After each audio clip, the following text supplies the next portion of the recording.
সর্বপ্রথম আল্লাহ পাক একা ছিলেন, আর কেউ ছিল না। এরপরে আল্লাহ রাব্বুল আলামিন সৃষ্টি করেছেন আরশে আজিম।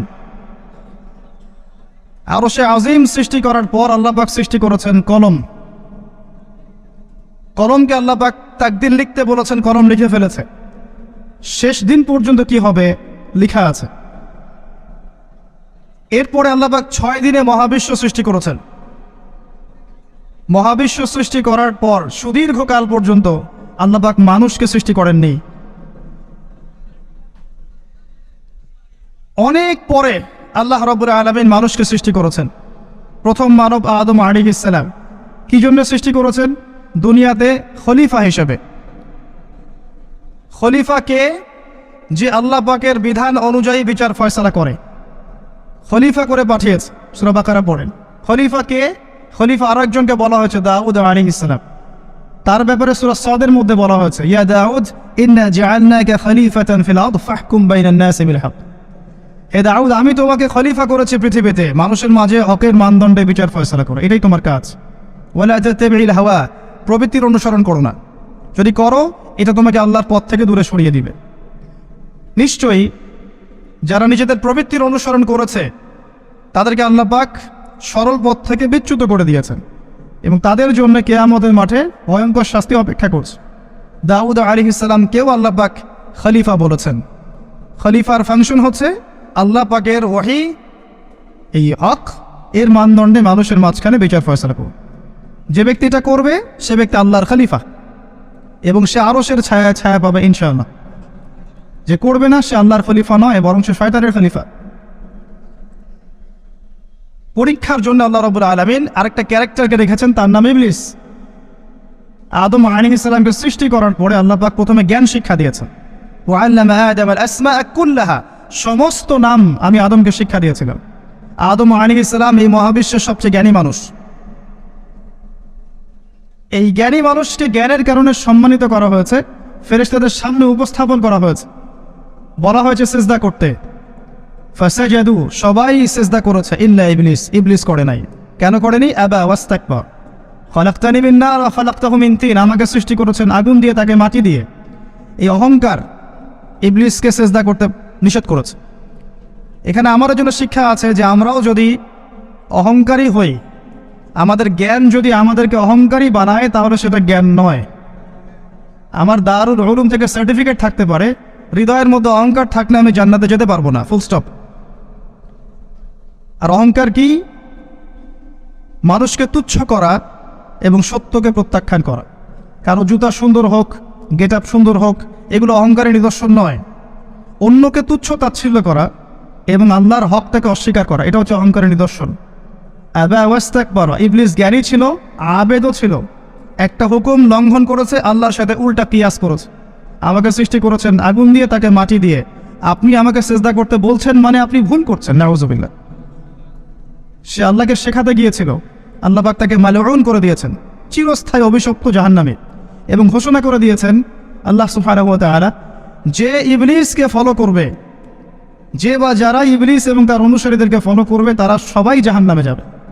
সূরা আরাফ 179, ওয়া লাকাদ যারানা লিজাহান্নামা কাসীরাম মিনাল জিন্নি ওয়াল ইনস। এখানে অনেক উলামায়ে কেরাম আছেন, আমার কথাগুলো তারা খুব ভালো বুঝবেন এবং তারা এই ব্যাপারটা স্বীকার করবেন।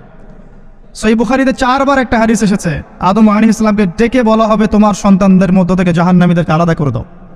তিনি জিজ্ঞাসা করবেন কতজন? আল্লাহ বলবেন প্রতি 1999 জন।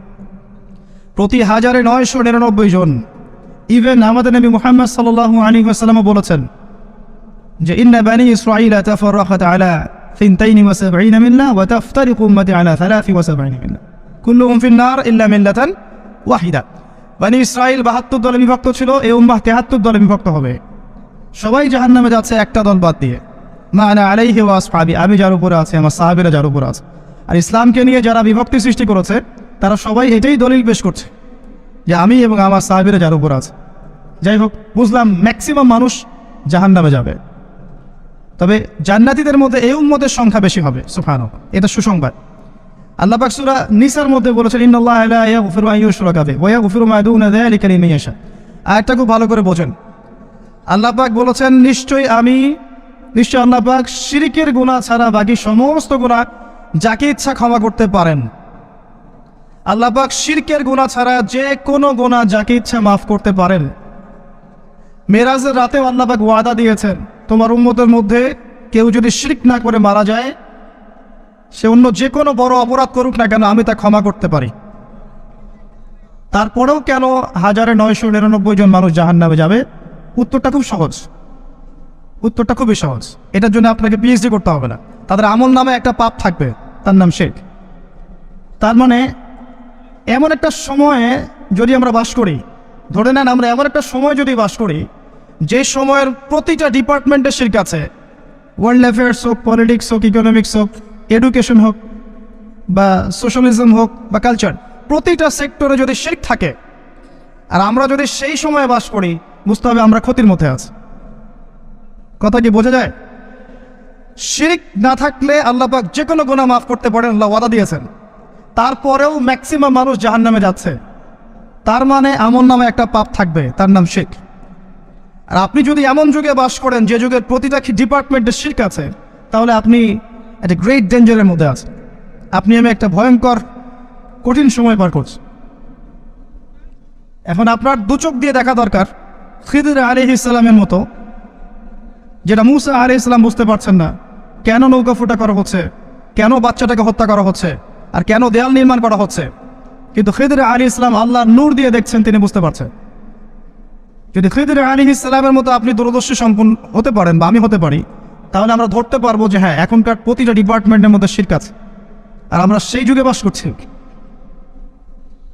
তারপরেও আমাদের ওঠা বসা চলাফেরা দেখলে মনে হয় আমরা জান্নাতের সার্টিফিকেট পেয়ে গেছি। কারো কারো মনোভাব এমন, জান্নাত, আমি জান্নাতের ডিলার, তোমার লিজ লাগলে নিয়ে যাও। অনেকে ভাবখানে এমন। আসেন প্রসঙ্গে আসি। ইবলিস সেজদা করে নাই, আর আদম আলাইহিস সালামকে সম্মানিত করা হয়েছে শুধুমাত্র জ্ঞানের কারণে, দৈহিক গঠনের কারণে নয়। এই উম্মার এখন সবচেয়ে বড় সমস্যা হচ্ছে জ্ঞান শূন্যতা, এবং জ্ঞানী মানুষদের দিন দিন মৃত্যু হচ্ছে। এটা শেষ জামানার আলামত। আলেমদের সংখ্যা দিন দিন কমতে থাকবে। আমার মতো মানুষকে বসে কথা বলতে হবে, আর যার ছবি তোলার জন্য আপনি ব্যস্ত হয়ে যাচ্ছেন। এটা শেষ জামানার সাইন যে আলেমদের সংখ্যা দিন দিন কমতে থাকবে, এবং জাহেলদের সংখ্যা বাড়তে থাকবে। মানুষ অগণিত জাহেলের দাসত্ব শুরু করবে, তাদেরকে আলেমের আসনে নিয়ে আসবে, তাদের কাছে ফতোয়া চাবে, তারা নিজেরাও ভুল পথে যাবে, মানুষকেও ভুল পথে নিয়ে যাবে। নিজেকেতেই বুঝি, মানুষের দিকে আঙ্গুল তোলার প্রয়োজন নাই। আল্লামা তাহফিজ উসমানী দায়মাত বারাকাত একটা বই লিখেছেন, তাজকিয়া ও আত্মশুদ্ধি। বইটা পড়বেন সবাই। একটা মাত্র আয়াতকে কেন্দ্র করে লিখেছেন, ইয়া আইয়ুহাল্লাযীনা আমানু আলাইকুম আনফুসাকুম লা ইয়াদুররুকুম মান দাল্লা ইন ইহতাদাইতুম ইলাল্লাহি মারজিউকুম জামিআন ফায়ুনাব্বিউকুম বিমা কুনতুম তা'মালুন। হে মুমিনগণ, তোমরা আগে নিজের নফস ঠিক করো, আত্মশুদ্ধিতে আসো। নিজের দিকে দেখো, মানুষের দিকে পরে দেখো। আমি নিজের দিকে দেখেই বলছি, যদি আমাকে এভাবে কথা বলতে হয়, তার উম্মার কি দুরবস্থা আমি তো নিজেই বুঝতে পারছি। কয়টা যুব সমাজের মধ্যে ছেলে পাবেন যারা এখন আলেম হতে চায়, বড় আলেম হতে চায়, যে কোরআন সুন্নাহকে নিয়ে আমি গবেষণা করব এবং অন্যান্য উপকারী জ্ঞানগুলো শিখব, দুনিয়ার ফিকির করব না, আমি দিনের পতাকা হাতে নিয়ে আল্লাহর পথে দাওয়াত দিব। কয়জন যুব সমাজ চিন্তা করে না? ফিকির পড়ে আছে, একটা মেয়েকে বিয়ে করবে, একটা চাকরি, একটা বাড়ি করতে হবে, একটু জমি কিনতে হবে, একটা জায়গা জমি করতে হবে, একটা পলিটিক্যাল স্ট্যাটাস দরকার, শেষ বয়সে আমার সন্তান আমাকে দেখবে না, আবার ইত্যাদি ইত্যাদি। কে ফিকির করছে উম্মা নিয়ে? চোরা বাড়িতে ডুবছে উম্মা, আর গা ঝাঁকা দিচ্ছে যে আমাকে কেউ বের করো, আমাকে কেউ বের করো। আশপাশের মানুষগুলো বলছে নড়াচড়া করেন না, নড়াচড়া করলে আরো ডুবে যাবে। আসেন মূল জায়গায় আসি। জ্ঞানের কারণে আমরা সম্মানিত হয়েছি। এখন এই জ্ঞান চর্চার দিকে প্রথমে মনোনিবেশ করেন, এটা প্রথম নসিহত। প্রচুর পড়াশোনা করতে হবে আমাদেরকে। একদিনের প্রোটেস্ট্যান্ট ভার্সনে মুসলিম হলে চলবে না, প্রচুর পড়াশোনা করতে হবে। জ্ঞানতাত্ত্বিকভাবে আমরা অনেক পিছনে পড়ে গেছি। প্রচুর পড়াশোনা করতে হবে, এখনো কিছুই জানি না। যত দিন যাবে, যত আপনি পড়বেন এবং আল্লাহওয়ালা মানুষের সহবতে যাবেন, আপনি ফিল করবেন আপনি কিছুই জানেন। আর যত কম পড়বেন, ছোটি ছোটি বই পড়বেন আর মুফতি হয়ে যাবেন, মনে হবে আমি অনেক জানি। ওই আলেমের ওইটা ঠিক নাই, ওই আলেমের ওইটা ঠিক নাই, ওই দলের অমুক ঠিক নাই। মানে সমালোচনার নোবেল দেওয়া দরকার এটা সমালোচনায়। যত কম জানবেন, মনে হবে আমি অনেক জানি। যত জ্ঞানী মানুষদের কাছে যাবেন, বসবেন, মোসাফা করবেন, চিন্তাভাবনা শেয়ার করবেন, বুঝবেন যে আপনি কিছুই জানেন। যত দিন যায় আমি এটাই ফিল করি যে কিছুই তো জানি না, কত কি জানার বাকি আছে, কত কি পড়ার বাকি আছে, এগুলো কবে শেষ করব। জ্ঞান ছাড়া এই যুগে আপনি চলতে পারবেন না। শুধু একমুখী জ্ঞান নয়, আপনাকে পুরো কনস্ট্রাকটিভ সিলেবাসে পড়তে হবে। একজন ইমাম তিনি জানবেন অর্থনীতি কী জিনিস, পলিটিক্যাল সায়েন্স কী জিনিস, জিওপলিটিক্স কী জিনিস, ভূগোল কি, ইতিহাস কি, ইমামকে জানতে হবে। একজন ডক্টরকে জানতে হবে কোরআন কেমন করে পড়তে হয়, প্রয়োজনে হাদিসের ইবারত কেমন করে পড়তে হয়, ফরজ ওয়াজিব সুন্নাত মুস্তাহাব কোনটা কি, ফিকহের মৌলিক বিষয়গুলো কি, আকীদা কি জিনিস, সুন্নত কি, শিরক কি, তাওহীদ কি, বেদাত কি, একজন ডক্টরকেও জানতে হবে। তখন হবে পুরো সামগ্রিক সিলেবাসে পড়াশোনা, আদারওয়াইজ হবে না। আমরা এই জায়গায় একটা শূন্যতায় ভুগছি। পড়াশোনা করেন, আল্লাহর ওয়াস্তে পড়াশোনা করেন এবং আত্মশুদ্ধি অর্জনের চেষ্টা করেন। এটা তখনই সম্ভব হবে যখন আপনি জানা অনুযায়ী আমল করবেন এবং আত্মশুদ্ধিওয়ালা মানুষদের কাছে যাবেন।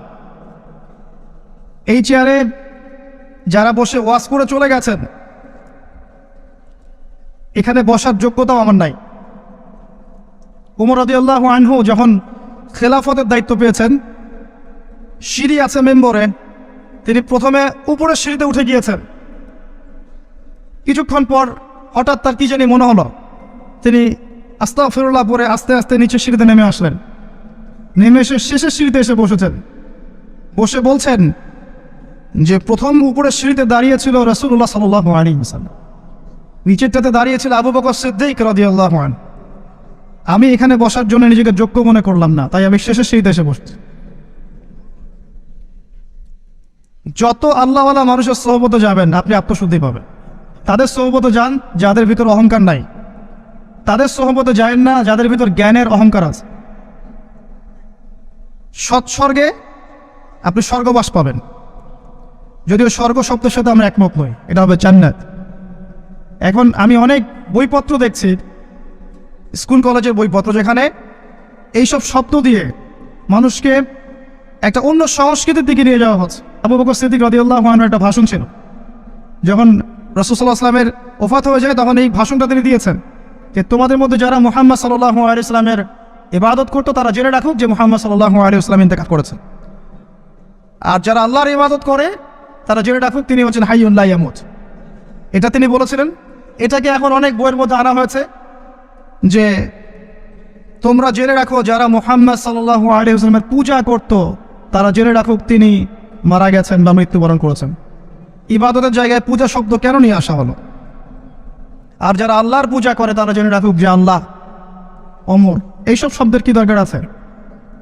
যে শব্দ যে অনুবাদ সেটা আনতে হবে। তো একটা পূজা আর একটা ইবাদত দুটো কি সমান? তো সব জায়গায় সমস্যা দেখছি আমরা।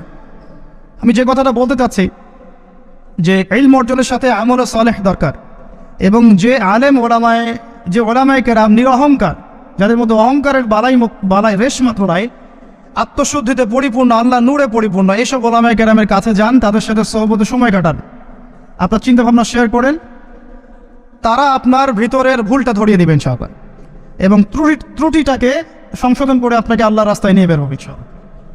এটা প্রয়োজন আছে। তখন খিদর আলাইহিস সালামের মতো নূর পাওয়া যাবে ইনশাআল্লাহ তাআলা। এই দুই চোখ দিয়ে আপনি যদি চারপাশের পরিবেশটাকে দেখেন তাহলে বুঝতে পারবেন যে আমরা একটা খুব খারাপ সময়ের মধ্যে দিয়ে অতিবাহিত করছি। প্রতিটা সেক্টর, বিশ্বটা এমন একটা জায়গায় দাঁড়িয়ে আছে যে যে কোনো সময় বিশ্বে ম্যাসাকার পরিস্থিতি সৃষ্টি হতে পারে, যে কোনো সময়। আল্লাহ ভালো জানেন যে এই বিশ্বের হাতে কতটুকু সময় বাকি আছে, আমরা জানি না, কিন্তু পরিস্থিতি যা দেখছি বা বোঝা যাচ্ছে, যারা বিশ্বের অ্যাফেয়ার্সগুলো নিয়ে পড়াশোনা করেন, ঘাটাঘাটি করেন, তারাই বলছেন যে ওয়ার্ল্ডের সামনে এখন বেশি সময় বাকি নেই হয়তো।